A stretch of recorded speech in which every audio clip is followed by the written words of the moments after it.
Negeri ini memanggilmu kawan, belajar bergerak berbagi untuk negeri, guru penggerak majukan pendidikan.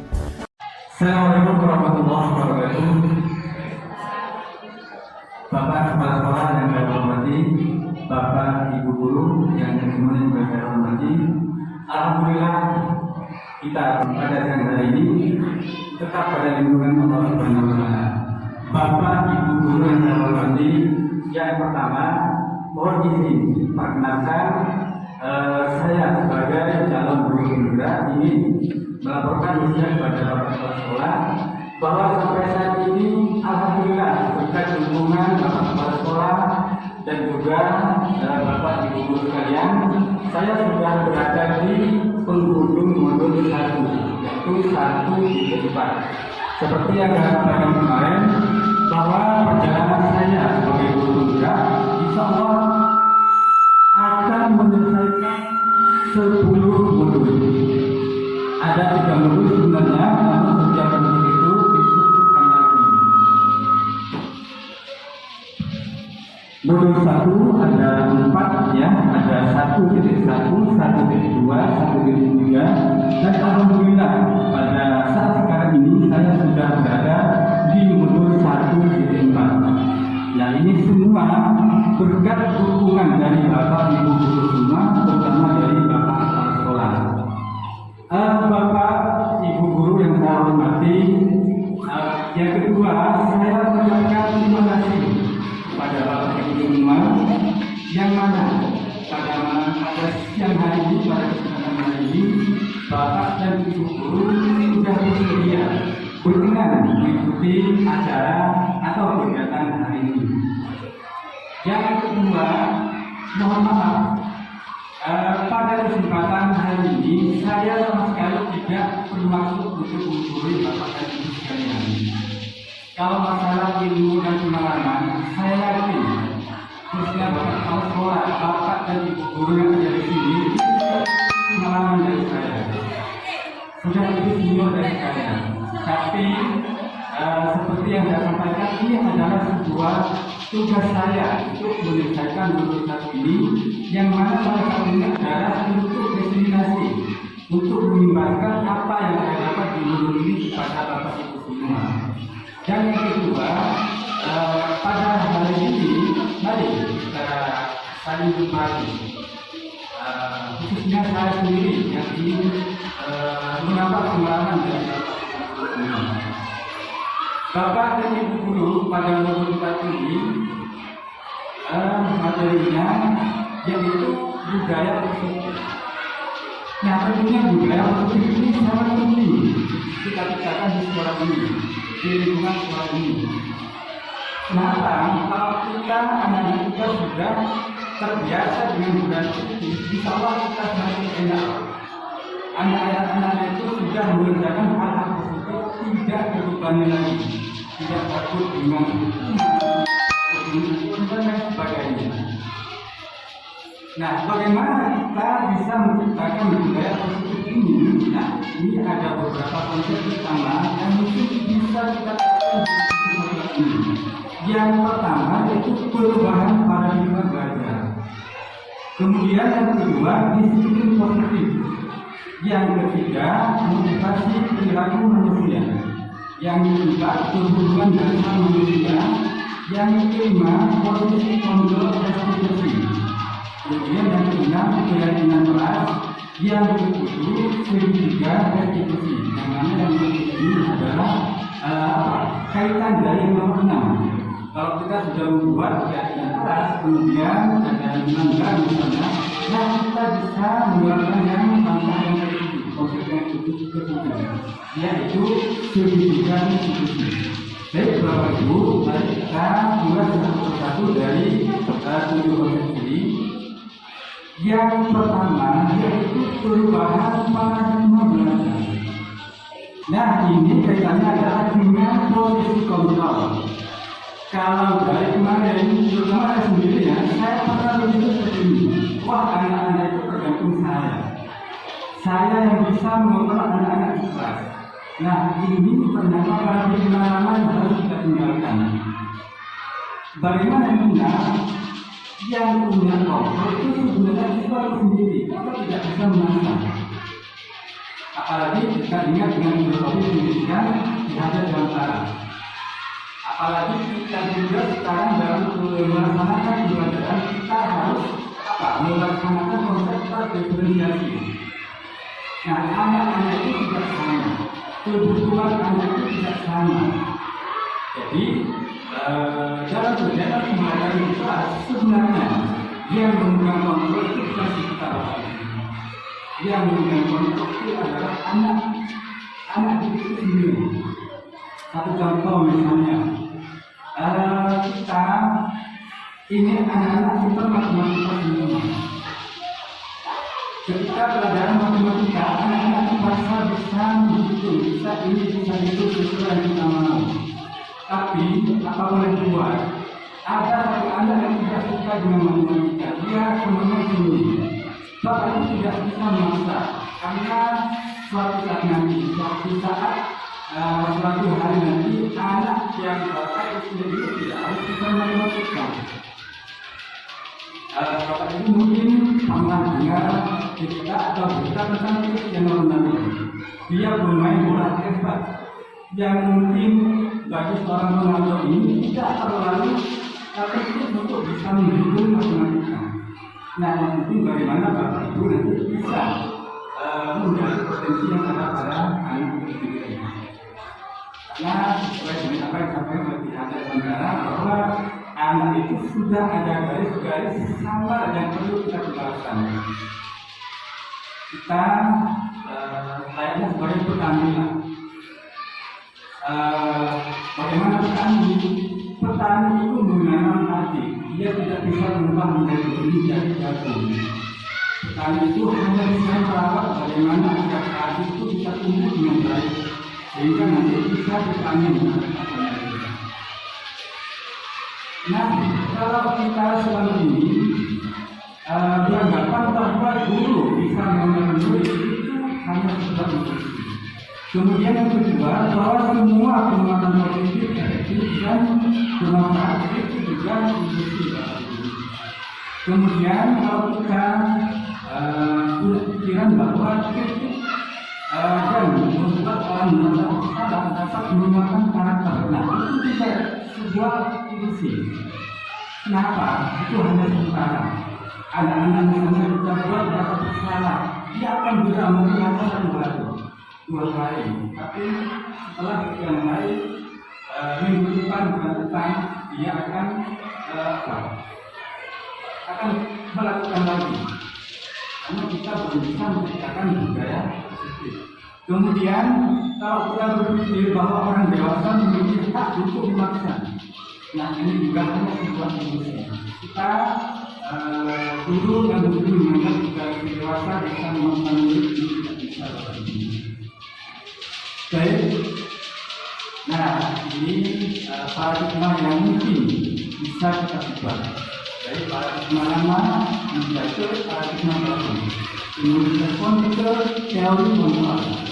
Kalau misalnya Bapak Ibu selama ini punya beranggapan bahwa kebutuhan kita sama. Kalau kita harus pintar matematika, dia harus pintar matematika juga. Nah, mari kita ubah bahwa sebenarnya kebutuhan kita itu berbeda. Boleh jadi si A ini pintar matematika, kemudian memang bakatnya begitu. Tapi si B ini punya bakat di bidang seni atau olahraga misalnya. Kita tidak bisa memaksa si B ini harus pintar matematika. Kemudian yang kedua, semua orang melihat hal yang sama. Tapi di teori kontrol ini, setiap orang memiliki gambaran yang berbeda. Jadi kalau misalnya ada pendapat yang berbeda, nah itu biasa. Nah perlu kita memaksa pendapat orang lain itu harus sama memaksa. Kemudian selanjutnya kita mencoba mengubah orang agar berpandangan sama dengan kita. Nah, ini juga paradigma lama yang harus kita tinggalkan. Kemudian perilaku buruk dia sebagai suatu kesalahan. Ini sudah biasa kita kan ya tanggapan bahwa setiap kelakuan itu ini adalah suatu kesalahan, dilihat sebagai sebuah kesalahan. Tetapi dalam kehidupan ini semua perilaku ini mempunyai tujuan. Misalnya ada anak-anak yang suka menjadi temannya. Ini jelas. Ini perlu kita kasih yang tersebut. Kemudian yang selanjutnya orang lain bisa mengontrol saya. Nah ini juga sebuah kondisi paradigma lama yang perlu kita tinggalkan. Yang benar bagaimana? Ya kita ini yang hanya sebagai pengguna motor. Satu contoh misalnya saya memegang sesuatu. Orang lain meminta agar saya membuka tangan, meminta agar menyerahkan apa yang ada di tangan saya untuk diserahkan. Mungkin ada berkata bahwa yang memegang motor adalah orang lain yang memerintah, karena dia yang memerintah. Tetapi hakikatnya salah yang memegang motor, karena yang memegang barang ini adalah kita. Ya tergantung kita. Apakah tetap dipertahankan atau kita berikan, kita lepas apa yang kita genggam. Jadi seperti itu. Kemudian yang selanjutnya, saya bisa mengontrol orang lain. Tidak pada lama ya. Tapi yang itu adalah Anda tidak bisa mengontrol orang lain. Kita hanya bisa memberikan informasi bahwa hal seperti ini tidak baik, hal seperti ini salah. Tapi untuk mengontrol kita tidak bisa, apalagi memaksa. Kemudian yang selanjutnya, pemaksaan adalah saat butuhkan gagal. Jadi sudah biasa ya. Kalau kita membutuhkan sudah gagal, ayolah lepas apa yang kita miliki. Saya tetap bertahan, akhirnya orang lain merasa, ayo pas lepas, itu pemaksaan sudah, itu nggak boleh. Nah, hakikatnya yang memegang kontrol itu adalah yang memegang itu. Kemudian model berpikir menang kalah. Ini para pengalaman juga. Ini biasanya ini nanti ada yang digunakan dengan ini kalau kita tidak menempatkan diri sebagai posisi mendukung siswa yang melanggar aturan misalnya. Jadi ini kalau mendukung siswa teori ini harus ada ini harus alami menang kalah. Yang itu apa? Yang bisa dia dapatkan dari mendapatkan hukuman. Tapi di teori kontrol model berpikirnya adalah menang. Kalau ada sesuatu misalnya baik yang salah yang benar, bagaimana dia dapat menang, bisa mendapatkan manfaat dari apa yang kita berikan kepada mereka yang sementara. Baiklah Bapak Ibu, yang kedua yaitu disiplin positif. Nah, kita perlu menanamkan budaya positif kepada siswa. Nah, tujuan dari disiplin positif adalah menanamkan motivasi pada murid-murid kita yaitu untuk menjadi orang yang meyakinkan dan menghargai diri sendiri dengan nilai-nilai yang percaya. Kemudian ketika murid-murid kita memiliki motivasi tersebut, mereka telah memiliki motivasi intrinsik yang berdampak jangka panjang. Nah, beda kalau murid kita motivasinya melalui tindakan. Baiklah Bapak Ibu, yang berikutnya yaitu disiplin positif. Nah, tujuan dari disiplin positif ini adalah menanamkan motivasi pada murid-murid kita yaitu untuk menjadi orang yang mereka inginkan dan menghargai diri sendiri dengan nilai-nilai yang mereka percaya. Nah, kemudian ketika murid-murid kita memiliki motivasi tersebut, mereka telah memiliki motivasi intrinsik. Nah, ketika sudah memiliki motivasi intrinsik, murid tidak lagi mengharap imbalan, tidak lagi takut akan hukuman, karena hukuman dan imbalan ini adalah faktor eksternal. Murid ini hanya bisa membuat berat kepada anak-anak kita hanya sesaat.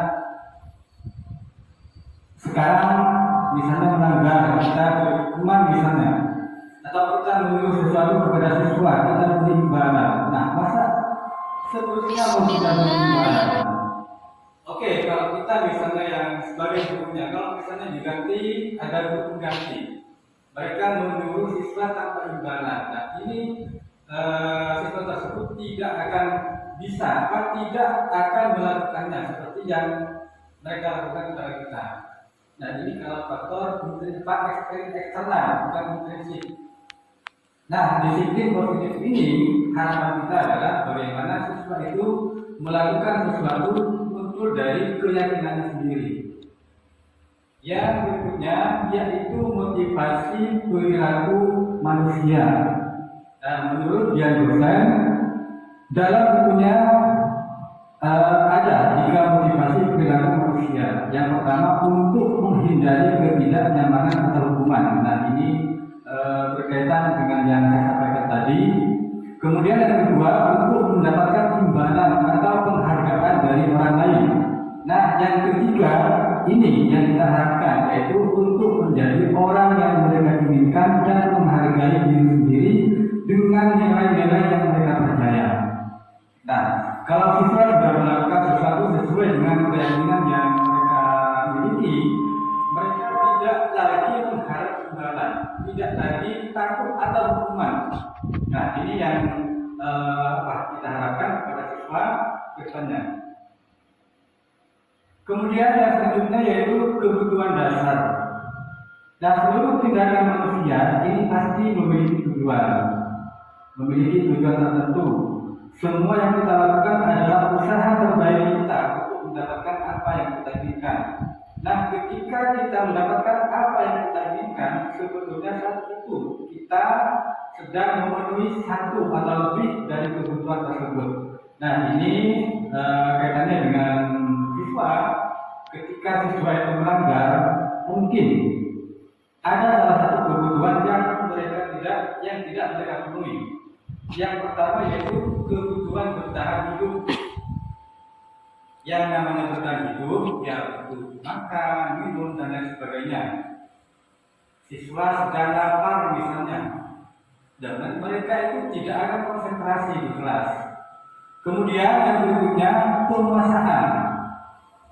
Yang ketiga kasih sayang. Yang keempat kebebasan. Yang kelima kesenangan.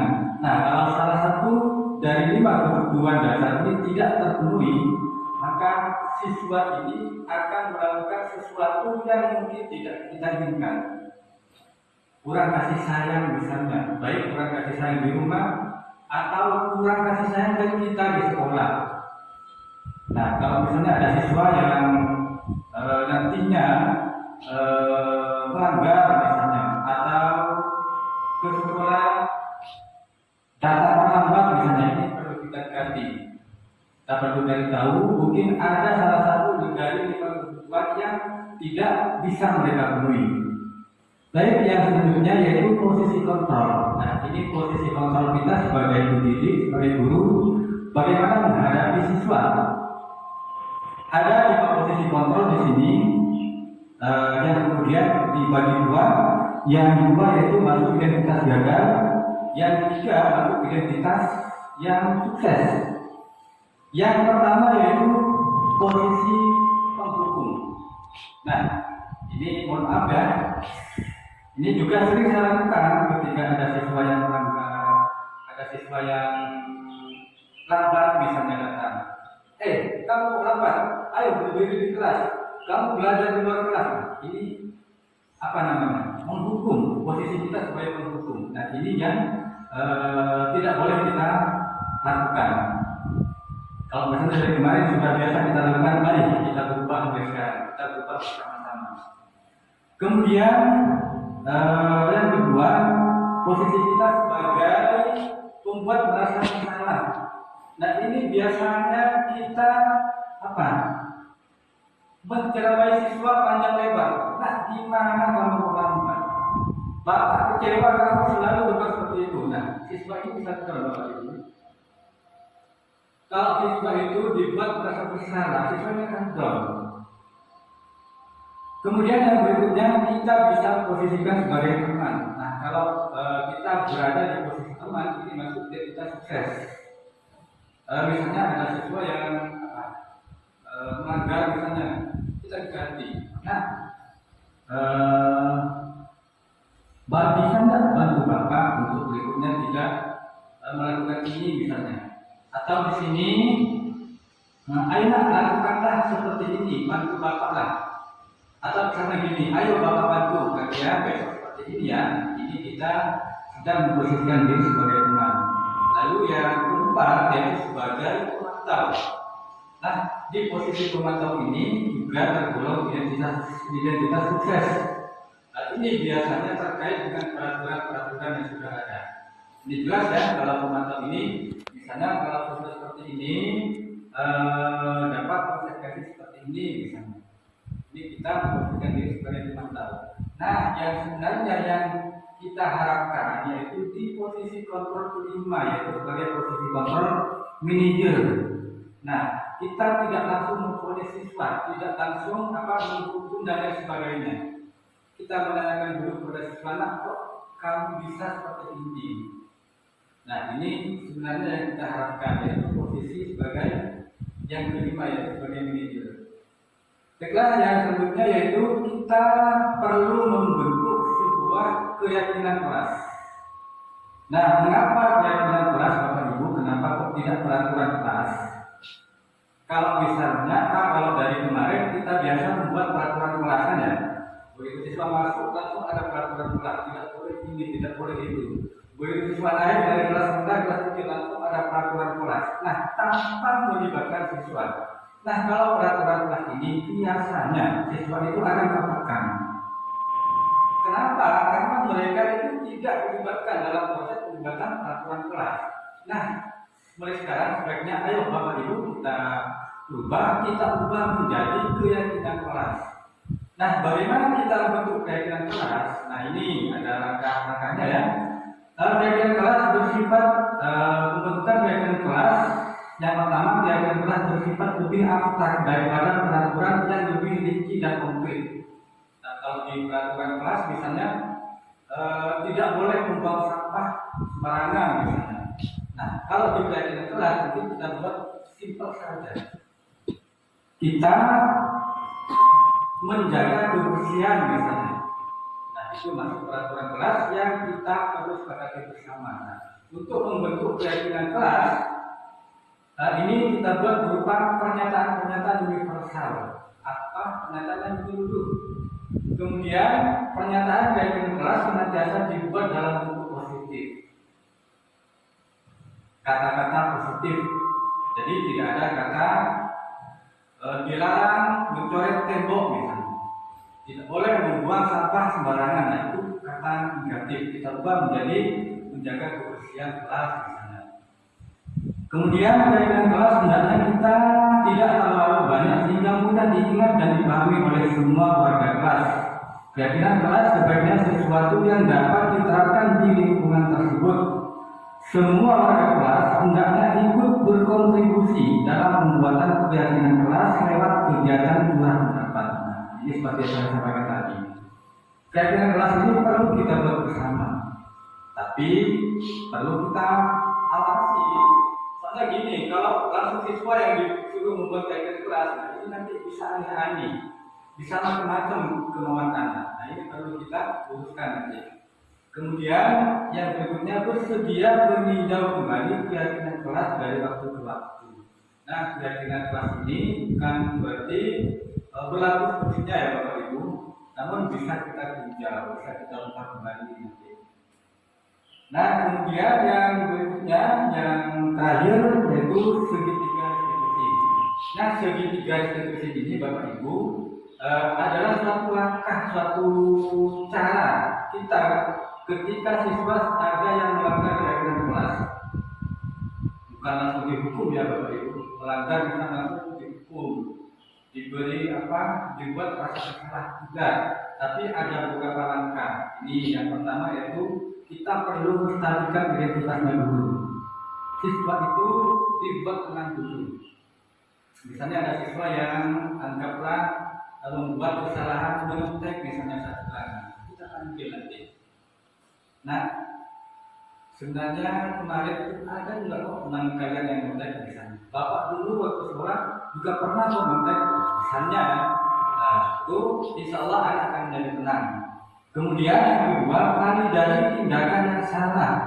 Nah, semua perilaku memiliki alasan. ini anak diminta, kenapa nak kok membuat kok seperti itu? Nak kenapa kok menyontek?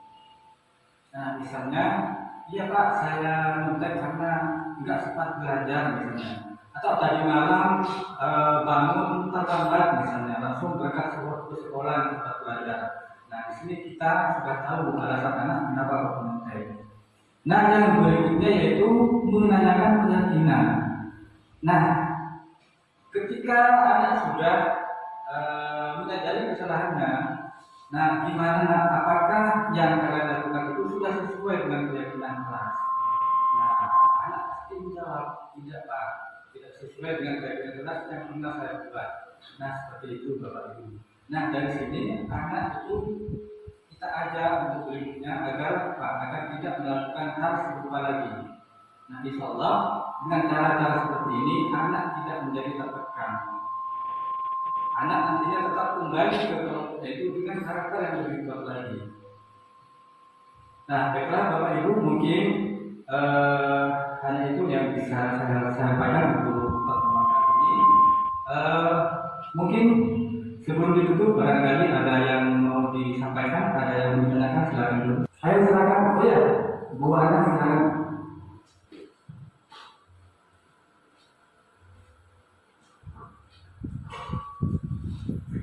Assalamualaikum warahmatullahi wabarakatuh. Yang ingin saya tanyakan Pak tentang posisi kontrol. Di kelas saya itu Pak, saya itu menerapkan posisi kontrol sebagai teman. Karena saya coba sebagai pemantau atau manajer, itu kurang efektif. Ketika saya dekati anak, saya bermain sama anak, itu anak-anak lebih mau mengikuti apa yang menjadi instruksi saya. Pertanyaan saya Pak, ketika saya itu mengambil posisi kontrol teman, apa bisa saya lakukan ini terus menerus gitu Pak? Apakah efektif? Terima kasih.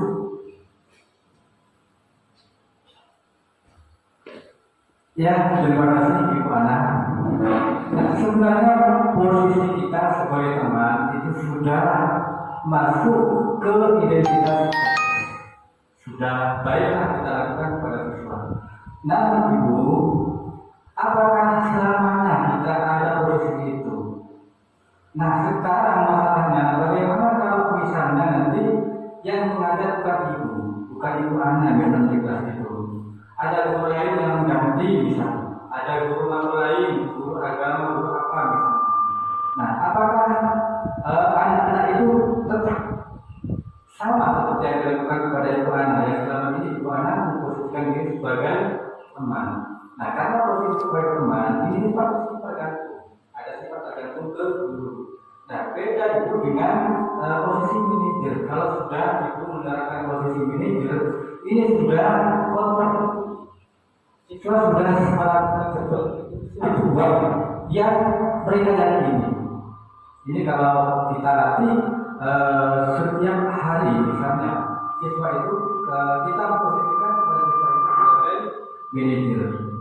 Nah kalau menurut saya di guru tetap posisi manajer ini yang paling, tetapi posisi teman juga tetap baik kita lakukan kepada siswa. Karena kita tidak mungkin selamanya langsung berada di posisi pemantau misalnya. Suatu saat kita bisa berada ke posisi teman juga. Nah ini tergantung situasi yang kita hadapi terkait Ibu. Mungkin itu yang bisa saya jelaskan. Iya Pak, terima kasih. Ya, terima kasih Bu Ana. Baik Bapak Ibu, terima kasih atas kesempatannya pada siang hari ini. Dan mohon dukungannya ya Bapak Ibu. Insya Allah saya pada awal Februari nanti akan memasuki modul 2.1. Mohon dukungannya terutama pada Bapak Kepala Sekolah, mohon dukungannya agar saya bisa melaksanakan kegiatan ini sampai akhir sampai tuntas. Dan juga mohon doanya kepada Bapak Ibu semua. Baik, terima kasih. Saya akhiri, mohon maaf apabila ada banyak kesalahan. Saya akhiri. Assalamualaikum warahmatullahi wabarakatuh.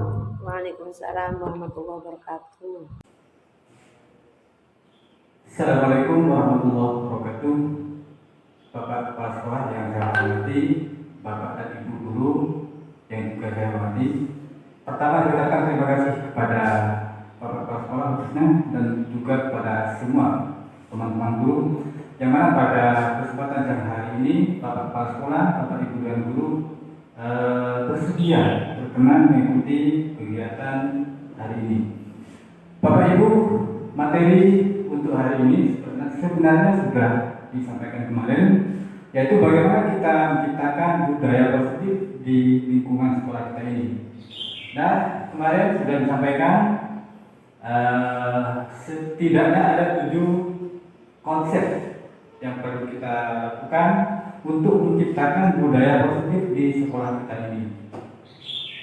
Yang pertama yaitu perubahan paradigma belajar, kemudian disiplin positif, motivasi perilaku manusia, kebutuhan dasar, posisi kontrol restitusi, keyakinan kelas, dan segitiga restitusi. Nah, Bapak Ibu, dari sekian banyak konsep yang ada di sini, mari kita bahas hal yang paling penting untuk kita lakukan di saat sekarang ini. Bapak Ibu, yang paling kita utamakan yaitu kita bagaimana bisa membuat keyakinan kelas dulu.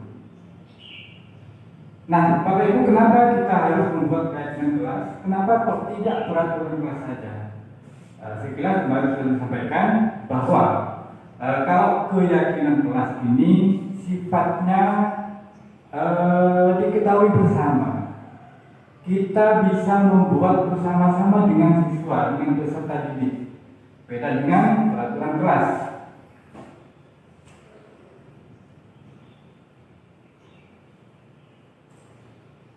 Nah, ini Bapak Ibu materi tentang keyakinan kelas. Nah, kenapa keyakinan kelas itu perlu kita buat? Mengapa tidak peraturan kelas saja? Kemudian mengapa adanya keyakinan kelas itu penting untuk pembentukan sebuah budaya positif? Kemudian yang ketiga, bagaimana kita bisa mewujudkan keyakinan kelas di masing-masing kelas kita ini? Bapak Ibu, tentunya keyakinan kelas ini setiap kelas bisa berbeda, bisa tidak sama. Kelas 1 mungkin seperti ini, kelas 2 seperti ini, apalagi yang kelas tinggi. Ini bisa berbeda dengan kelas rendah. Tergantung keyakinan yang kita sepakati nanti bersama siswa. Karena keyakinan kelas ini tidak bisa kita buat tanpa sepengetahuan siswa. Jadi keyakinan kelas ini dibuat bersama-sama yang nantinya menjadi kesepakatan kelas. Nah, satu contoh.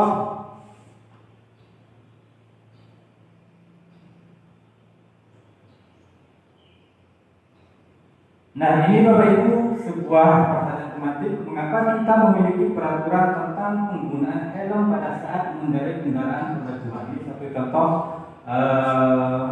keyakinan yang perlu kita buat yang nantinya menjadi kesepakatan kelas. Satu contoh ini, kenapa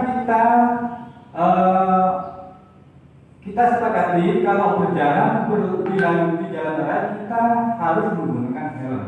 Nah, apa yang kita yakini dari peraturan ini? Nah, untuk keselamatan kita sendiri.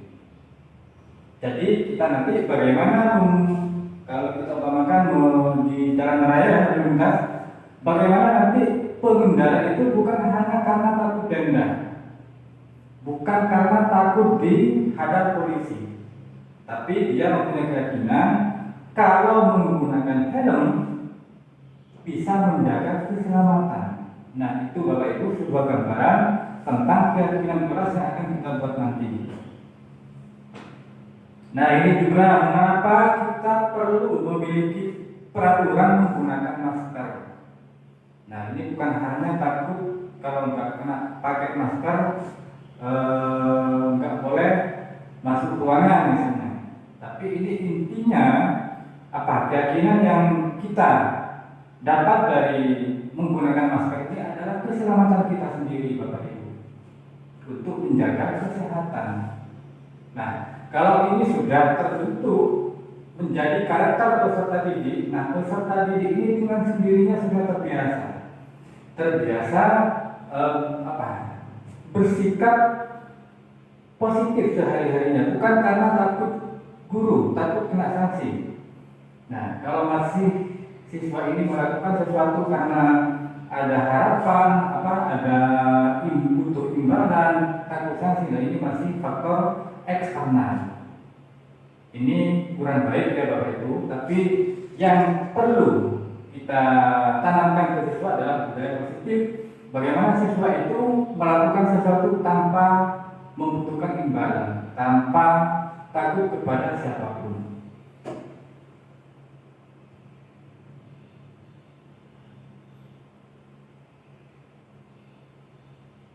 Nah, ini bagaimana Bapak Ibu bisa membuat keyakinan kelas.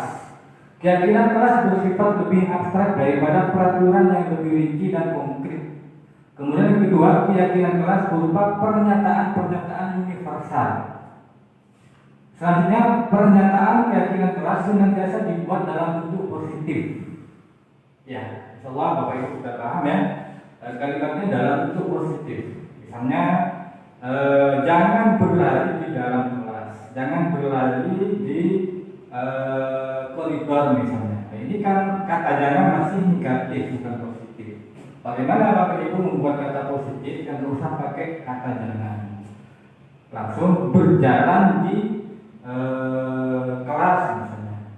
Jadi siswa itu kalau sudah kesepakatan yang kita buat itu berjalan, maka siswa itu sudah tidak boleh berlari.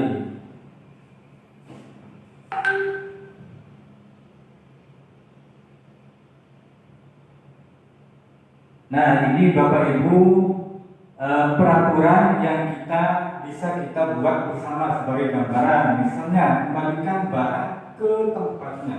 Nah, nilai-nilai yang terkandung di dalam nilai positif ini apa Bapak Ibu? Nah, mengembalikan barang ke tempatnya ini adalah rasa tanggung jawab. Kemudian dilarang mengganggu orang lain. Nah, nilai yang terkandung di dalamnya adalah menghormati, saling menghormati. Kemudian hadir di sekolah 15 menit sebelum pembelajaran dimulai. Nah, nilai yang ada di sini apa? Yaitu disiplin, Bapak Ibu. Kemudian dilarang melakukan kekerasan, dilarang menggunakan narkoba, kemudian menunggu giliran.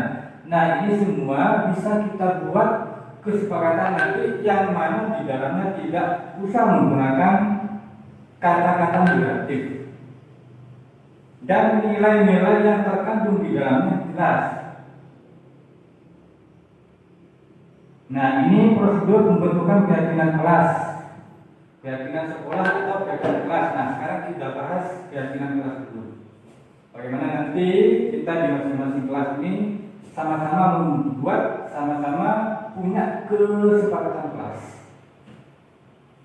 Yang pertama, mempersiapkan warga sekolah atau murid-murid di sekolah atau di kelas untuk bercurah pendapat tentang peraturan yang perlu disepakati. Nah, ini karena lingkupnya masih peraturan kelas, kita nanti bersama siswa bisa bincang-bincang santai ya Bapak Ibu. Kira-kira kesepakatan apa nanti yang akan kita buat sebagai keyakinan kelas? Kita maunya seperti apa? Namun Bapak Ibu, tentunya ini harus tetap dalam kontrol Bapak dan Ibu. Nggak bisa siswa ini langsung diberi kebebasan sebebas-bebasnya. Bapak Ibu, kita tahu sendiri yang namanya kebebasan itu karena adanya keterbatasan. Kita bebas bukan berarti bebas sebebas-bebasnya, tidak. Tetap ada batasan, Bapak Ibu. Ya bayangkan kalau kita misalnya langsung leluasa memberikan kebebasan kepada siswa, ya siswa bisa seenaknya, yang nantinya ini bisa timbul nilai-nilai negatif kalau tidak ada kontrol dari Bapak Ibu semua. Nah, ini Bapak Ibu Yang kedua dulu mencatat semua masukan dari warga, dari siswa. Siswa itu nanti diminta satu persatu untuk mencatat, untuk menulis apa maunya mereka. Yang mungkin sebelumnya kita beri arahan dulu, agar siswa itu bisa tidak sembarangan lah membuat berapa keyakinan kelas nantinya. Nah ini nanti dicatat semua, mungkin ada yang sama kita bisa ambil satu saja. Kemudian yang ketiga, susulah keyakinan kelas sesuai prosedur pembentukan keyakinan kelas dan gantilah kalimat dalam bentuk negatif menjadi positif. Gak usah ada kata jangan berlari di kelas seperti yang saya sampaikan tadi. Nah, bagaimana caranya kita buat kalimat positif? Berjalanlah di kelas atau koridor. Nah, ini adalah kalimat positif Bapak Ibu. Kemudian yang keempat, tinjau kembali daftar curah pendapat yang sudah dicatat. Nah, ini sebagai kontrol dari Bapak Ibu semua. Apa yang sudah dicatat oleh siswa kita tinjau ulang Bapak Ibu. Kemudian yang kelima, tinjau ulang bersama-sama. Setelah keyakinan kelas selesai dibuat, maka semua warga kelas dipersilakan meninjau ulang. Kemudian yang ketujuh, keyakinan kelas sebenarnya bisa diletakkan di dinding, di tempat yang bisa kita lihat sehari-hari, di tempat yang mudah kita baca. Enggak usah disimpan di lemari, tapi kita tempel di dinding. Nah, setelah Bapak Ibu membuat keyakinan kelas, tentunya ada salah satu siswa yang melanggar misalnya, tidak sesuai dengan peraturan kelas yang sudah kita buat.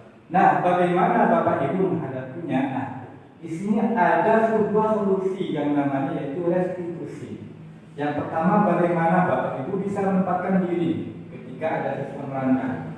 Kemudian yang kedua, ini ada istilah segitiga restitusi. Bagaimana pemecahan masalah ketika siswa melanggar dari apa yang dari kesepakatan kelas yang sudah kita buat bersama. Nah, baik Bapak Ibu, kita lanjut ke restitusi. Wah, ini contoh keyakinan kelas ya Bapak Ibu. Misalnya untuk kelas 1 ini, setiap anggota kelas perlu belajar. Setiap anggota kelas perlu senang. Setiap anggota kelas perlu melakukan tugas. Setiap anggota kelas perlu saling menghargai. Nah, ini beberapa contoh keyakinan kelas yang mungkin sama nanti dengan pendapat siswa atau curah pendapat yang Bapak Ibu lakukan bersama siswa nantinya. Kemudian ini juga contoh untuk kelas 5, misalnya selalu bersikap positif, senantiasa menjadi diri terbaik. Nah, ini beberapa contoh keyakinan kelas ya Bapak Ibu. Baiklah, untuk selanjutnya yaitu posisi kontrol kita. Bapak Ibu mungkin selama ini, termasuk saya Bapak Ibu, sebelum saya mengikuti pendidikan ini, terus terang saya merasa gimana ya, saya merasa malu kadang ketika saya memposisikan diri ketika ada siswa yang melanggar. Nah, ini kita bahas satu persatu Bapak Ibu. Ada 5 posisi kontrol kita sebagai guru ketika menghadapi siswa yang melanggar. Yang pertama,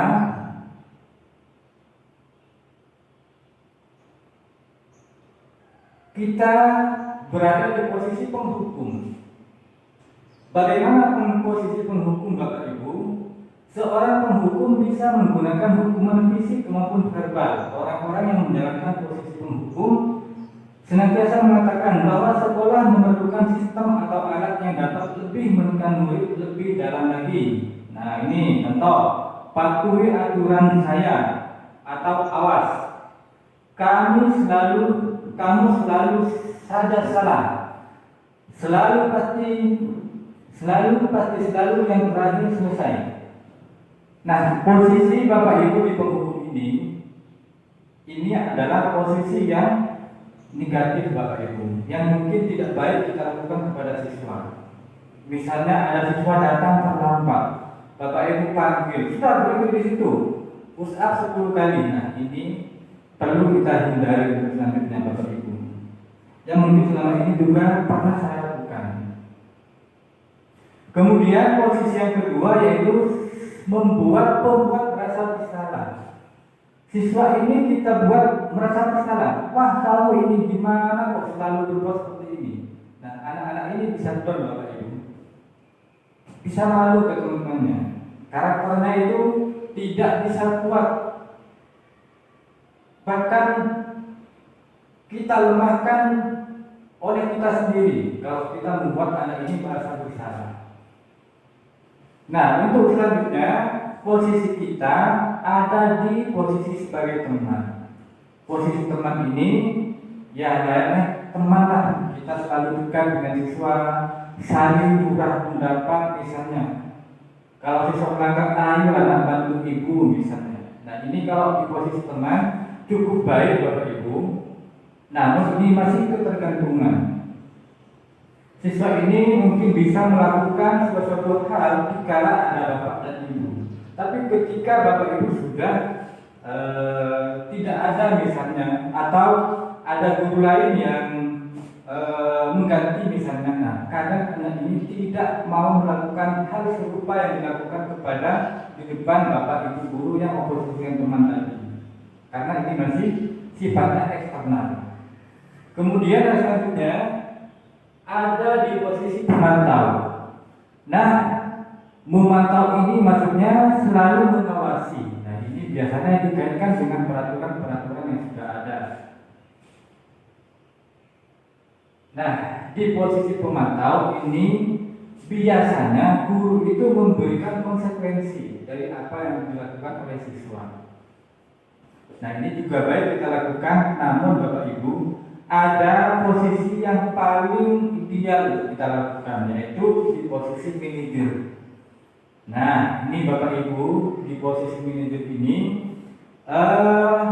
di mana guru berbuat sesuatu bersama dengan murid, mempersilahkan murid mempertanggungjawabkan perilakunya, mendukung murid agar dapat menemukan solusi atas permasalahannya sendiri. Nah, ini di posisi ini adalah posisi yang sangat ideal untuk kita lakukan kepada siswa. Bapak Ibu tidak langsung memvonis, menanyakan dulu kepada siswa, kenapa kok bisa berbuat seperti ini. Kemudian mencari solusinya. Kita ingatkan siswa dengan peraturan yang sudah kita buat. Nah, anak-anak siswa itu diberi kesempatan untuk mencari, untuk memperbaikinya sendiri. Nah, ini di posisi manajer yang mungkin kita harapkan nanti bagaimana kita sebagai guru bisa memposisikan diri sebagai manajer. Nah, ini kalau kita sudah bisa menempatkan di posisi ini, insya Allah siswa akan dengan sendirinya berbuat sesuatu, melakukan tanpa harus bergantung kepada orang lain, tanpa ada rasa takut, tanpa karena ada imbalan dan lain sebagainya. Nah, kemudian yang selanjutnya pemecahan masalah ketika kita menghadapi siswa yang melanggar. Nah, ini ada istilah segitiga diskusi Bapak Ibu. Bagaimana langkah-langkahnya? Yang pertama Bapak Ibu menstabilkan identitas dulu. Ketika anak datang terlambat misalnya, atau belum cek misalnya, kita panggil ke sebuah ruangan. Nah, sebenarnya menyontek itu kemarin juga dilakukan oleh teman kalian. Bapak dulu juga pernah menyontek, tapi cuma satu kali kan, atau gimana lah, tergantung Bapak Ibu bahasanya. Yang penting anak-anak itu tidak di perasaannya itu tidak distabilkan dulu. Nah, ketika anak menjadi tenang, nah baru langkah selanjutnya yaitu validasi tindakan yang salah. Nah, kita kan sudah membuat keyakinan kelas Bapak Ibu. Nah, apakah hal yang kalian lakukan ini, yang kami lakukan ini sudah sesuai dengan keyakinan kelas yang sudah kita buat? Anak itu bisa menjawab, iya Pak, saya salah misalnya. Nah, setelah itu tanyakan alasannya, kenapa nak kok berbuat seperti itu, anak lambat misalnya. Nah, kenapa kok lambat? Iya Pak, saya tadi malam tidur agak malam, setelah subuh tidur lagi, jadi bangun kesiangan. Nah, ini nanti anak-anak diminta sendiri bagaimana solusinya. Menanyakan keyakinan kelas, menanyakan keyakinan. Apakah datang terlambat ini sudah sesuai dengan keyakinan kita buat? Anak peserta itu kita menjawab tidak, Bapak, saya salah, saya tidak sesuai dengan keyakinan yang kelas dan saya yang kita buat kemarin. Nah, bagaimana penyelesaiannya? Anak-anak itu diberi kebebasan. Ayo gimana agar nanti tidak lambat lagi, gimana caranya? Oh ya Pak, saya akan tidur lebih awal, tidak begadang. Setelah subuh tidak akan tidur lagi.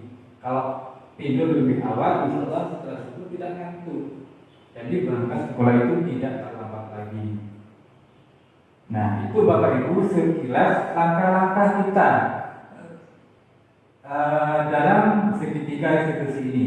Nah, ini Bapak Ibu. Yang pertama, melakukan identitas. Setiap orang pasti pernah melakukan kesalahan. Misalnya Bapak Ibu menyampaikan seperti itu.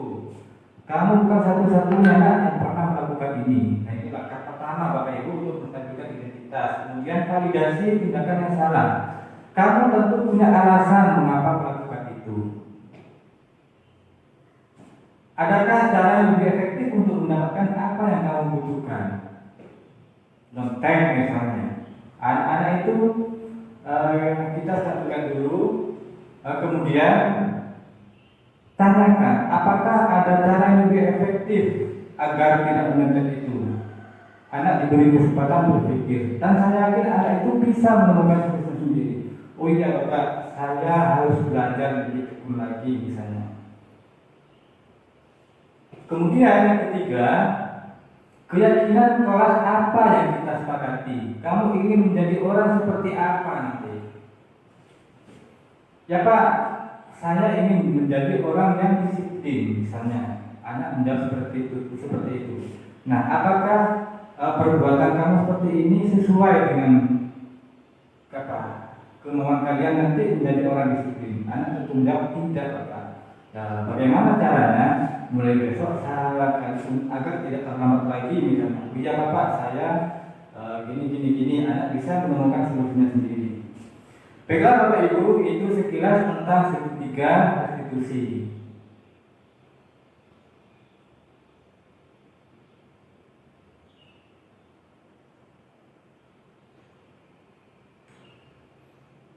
Nah, Bapak Ibu, mungkin untuk hari ini cuma itu yang bisa saya sampaikan. Mulai besok, mari kita melakukan kita praktikkan kepada siswa. Kita sharing bagaimana kita bisa membuat keyakinan kelas dulu. Dan kalau misalnya ada siswa yang nanti melanggar, nah bagaimana Bapak Ibu juga bisa menyelesaikan tanpa yang sifatnya mendidik. Bagaimana siswa itu bisa membudayakan sikap positif di sekolah tanpa harus takut kepada Tuhan lagi nantinya.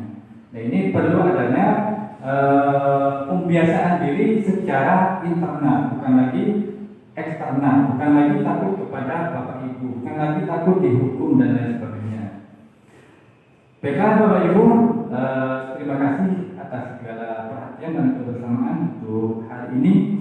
Dan mohon maaf Bapak Ibu apabila ada hal-hal yang kurang berkenan. Sudah kemarin saya sampaikan bahwa saya di sini bukan berarti saya menggurui Bapak dan Ibu semua. Untuk pengalaman dan pengetahuan saya yakin Bapak dan Ibu lebih mampu dari saya Bapak Ibu. Nah ini merupakan salah satu tugas saya di program pendidikan guru penggerak. Bagaimana saya bisa mendiseminasikan apa yang saya dapat di modul 1.4 ini, yaitu menciptakan budaya positif di lingkungan sekolah. Nah, hal-hal yang karena waktunya sudah tidak memungkinkan, hal-hal yang bisa kita tanyakan, misalnya kita lanjut di grup WA, kita bisa sharing di sana lagi. Baik Bapak Ibu, terima kasih. Saya akhiri. Assalamualaikum warahmatullahi wabarakatuh.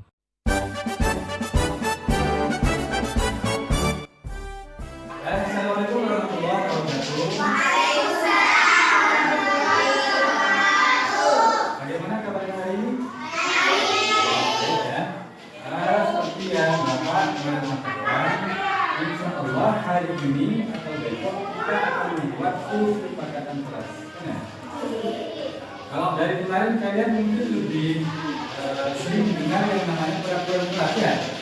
Peraturan kelas harus datang jam 7. Kalau lambat biasanya dihukum kan ya kemarin kan. Mulai hari ini salah kita akan membuat kesepakatan kelas yang mana kesepakatan kelas itu akan kita buat bersama. Kalian semua akan saya libatkan, ya. Maunya kalian kelas ini seperti apa? Tapi tetap harus saya kontrol.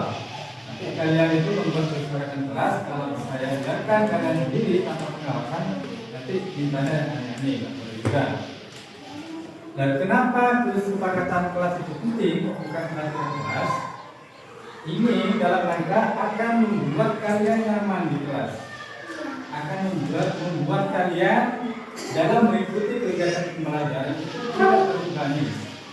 Kalau kalian mungkin dari kemarin ada rasa takut terlambat karena dihukum mungkin kan ya. Kalau tidak menggunakan ini aturannya seperti ini harus seperti ini. Kalau sekarang tidak. Nah, pentingnya peraturan kelas kalian ini nanti tahu prosesnya.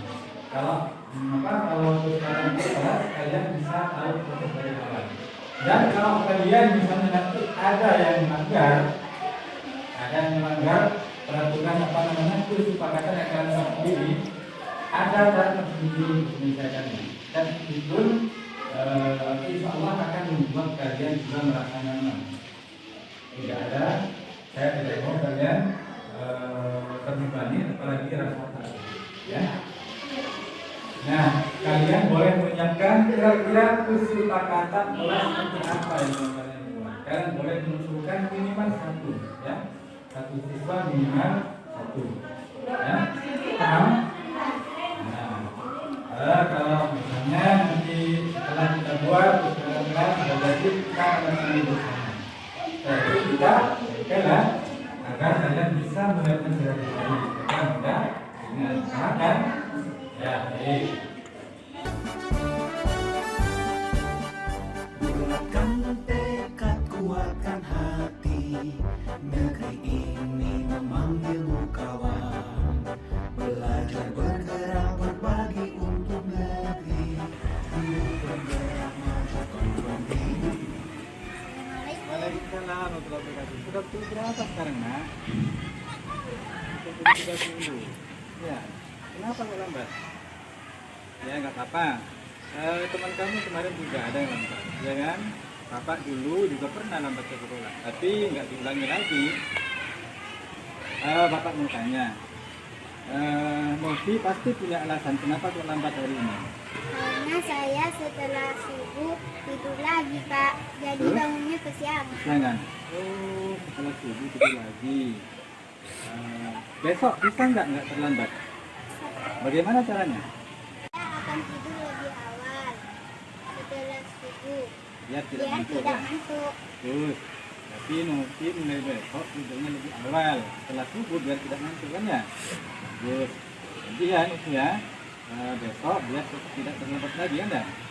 Nah, sekarang Bapak tanya, terkait kasus ini kira-kira Novi ingin menjadi orang seperti apa ya? Yang disiplin ya, tepat waktu. Bagus itu. Bapak doakan ya. Semoga Novi benar-benar menjadi orang yang disiplin ya. Ya, silakan masuk. Assalamualaikum. Waalaikumsalam warahmatullahi wabarakatuh. Saya enggak masuk kan?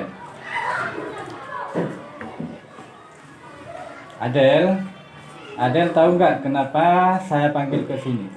Tahu, Pak. Nggak tahu. Adel tadi waktu ulangan nontek kan ya? Ya kan?